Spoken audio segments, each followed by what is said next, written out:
Nostalgia sells.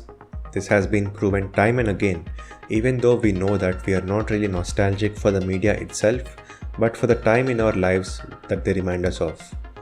But putting aside human psychology for a while, publishers have realized that if they wait long enough, they can simply recycle older games from their catalog, add a few tweaks here and there, and they will have a sure hit on their hands.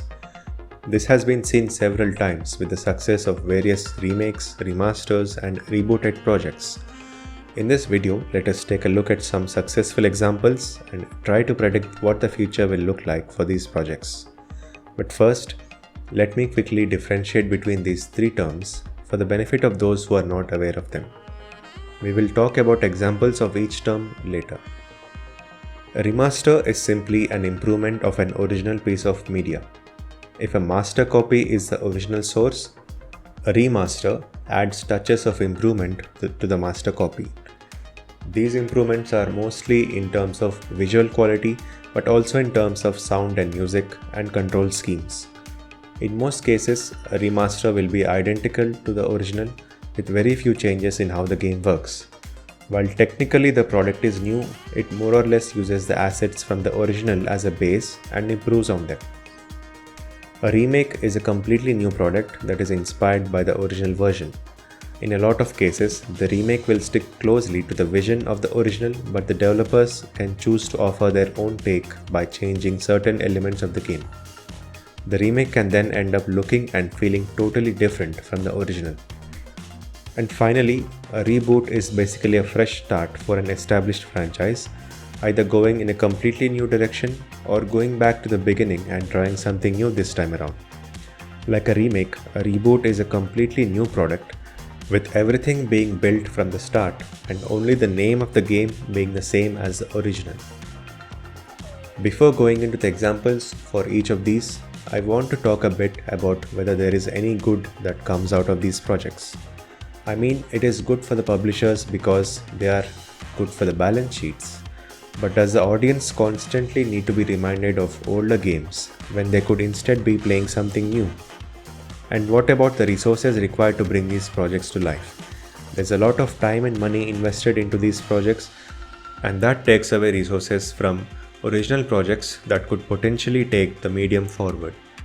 Instead, we are sitting and working on something old that doesn't really add anything new to the market. Anyway, that was just my opinion. Let us now look at some examples of well-known games that have inspired publishers to take up these projects seriously. First, let's talk about remasters. The best example for this is of course the infamous Grand Theft Auto 5. Originally released for the PlayStation 3 and Xbox 360, it was quickly remastered for the PlayStation 4 and Xbox One.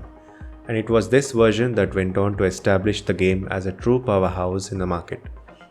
Later, we would get a second remaster for the PS5 and Xbox Series consoles, which would add even more features to this already old title. Another popular example is the Elder Scrolls V Skyrim, which was remastered and released on multiple platforms, just like GTA 5. Other notable examples are The Last of Us Remastered and the Uncharted Collection, which remasters the original games that released on PS3. Next, let's look at remakes. This is a category that publishers have been focusing on a lot these days. Some well-known remakes of recent times include a whole set of Resident Evil games, which started off with the very successful Resident Evil 2, then went on to release RE3 and 4. Other successful remakes include Dead Space, Demon's Souls, Final Fantasy VII Remake, The Last of Us Part 1, and Shadow of the Colossus. Finally, let's talk about popular reboots. These are much rarer than remasters or remakes, but when done right, they can breathe new life into an old franchise. The best example for this is probably Doom. The 2016 reboot looked totally different from the original while still retaining its spirit and earned the franchise a whole new set of fans. Similarly, the Tomb Raider trilogy is an excellent reboot of an old franchise that has truly earned its spot as one of the best reboots of our times. Other notable examples include Ratchet & Clank, Lords of the Fallen, and Saints Row.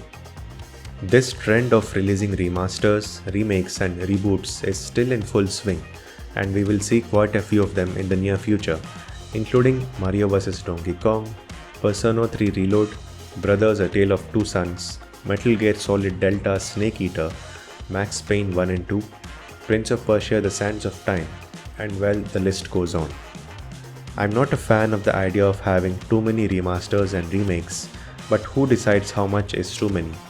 I guess only the market can do that.